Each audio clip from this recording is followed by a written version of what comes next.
प्यार हो जाए पगली रे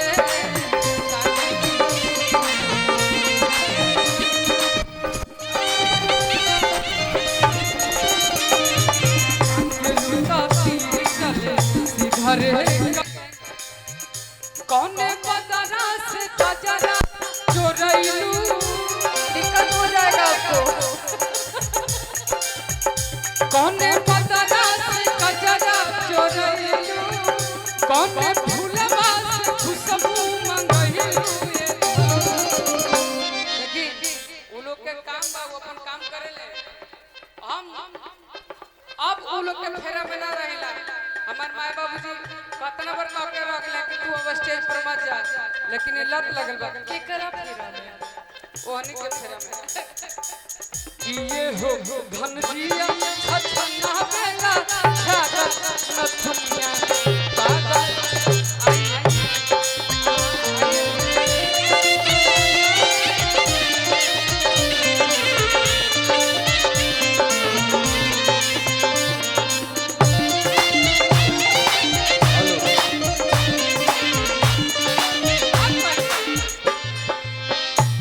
जब मिजाज बनी तो कह दे और दीपिका के सुने दो और बिकू के गाओ दीपिका क्या बात है जिया छछना बेला छागल नथुनिया पहिले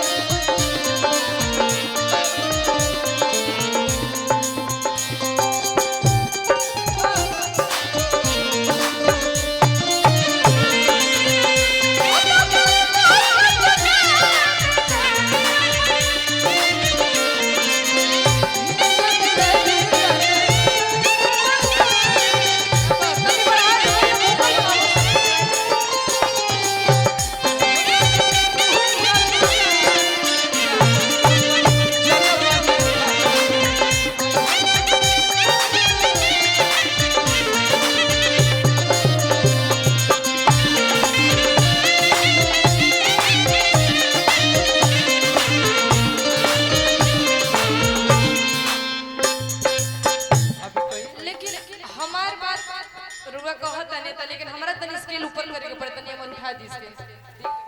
एफ शार्प कर दीजिए। तू ठीक बा रौरा प्यार करत नहीं, इतना प्यार काहे करत नहीं रौरा के देख के हमरा एगो बात याद आवता। प्यार करी बाकी अपन शरीर के भी तनी ध्यान दी, दिनों पे दिन दुबरात जाता नहीं। हम सही रहे शुरू से तनी करे के भाव चेंज करे के बा। अरे कि दुबई में जाके तू बराए गइला, अरे कि झरिया में झुराए गइला रा, काहे जाके बैठ गइलू गोड़ में तेरा बाथा को पड़ गई। अरे कौन चढ़ी खा के सब तिनिया के संग अझुराई गइला जा। अब देखिए ये गीत मैं गाई हूँ, बड़ा प्यारा गीत है, लेकिन यूट्यूबर भाई लोग पता नहीं क्या क्या चढ़ाएंगे कर, इसका कोई और शोर नहीं है। हम ये चलते सब दुनिया के फेर में चल गए क्यों कहत रहे। अरे कि पता पता पियावा के पता रे कमरिया मचाया मेरा बाबा और पता पता पियावा के पता रे कमरिया मचाया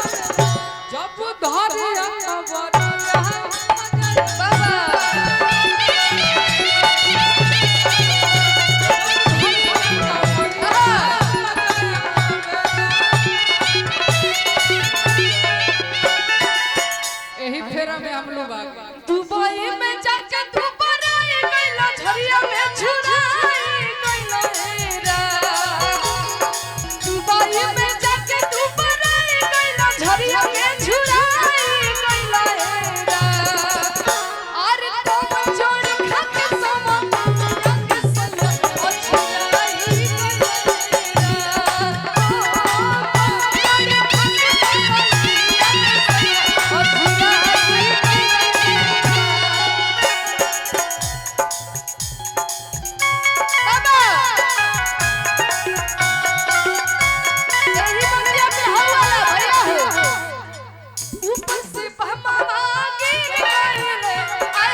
दबो तरह का कबो ना दबो जन जवाब दो तब कैसे जब कटहर बाबा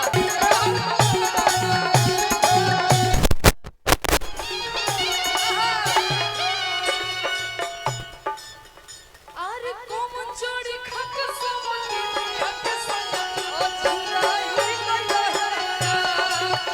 अरे कोम चोरी खक समटी खक समटी झुराई चेहरा टमाटर जैसन राजा जी के लाल हो राजा जी भाई चेहरा टमाटर जैसा रहे कबो हम देखल रहे बाकी आज का होता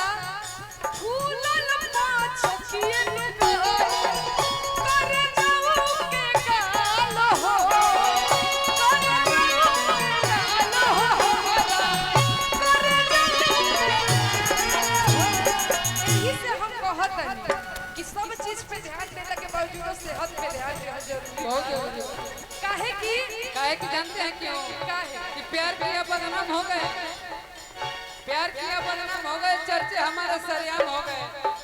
और जालिम ने दिल उस वक्त तोड़ दिया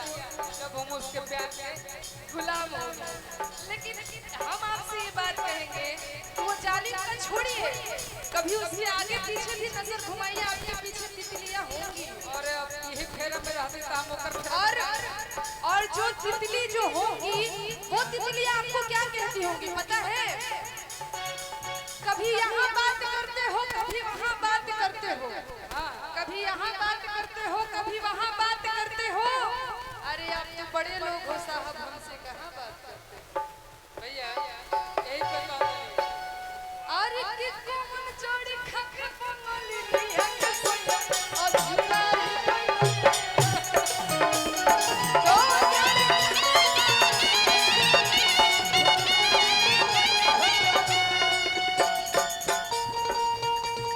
क्या कहते रे बोला हम कहने कि बड़ा चमकता ना जल्दी बात बहुत वैसे ना जामी सही बड़ा ये सही बताइए काहे अच्छा सुनिए ये बात नहीं सत्यजीत बोले म्यूजिक अच्छा वर्ल्ड। सुनिए सुनिए बिल्कुल जी सरकार म्यूजिक वर्ल्ड। सुनिए ये बात ये नहीं बोले इनको कसम खिला के बोली क्या ना बोली है सुनो ना इनकर एक बार और कसम खा के बोले मरने का झूठ तारा के कसम इनकर एक बार और हद तोड़ा क्या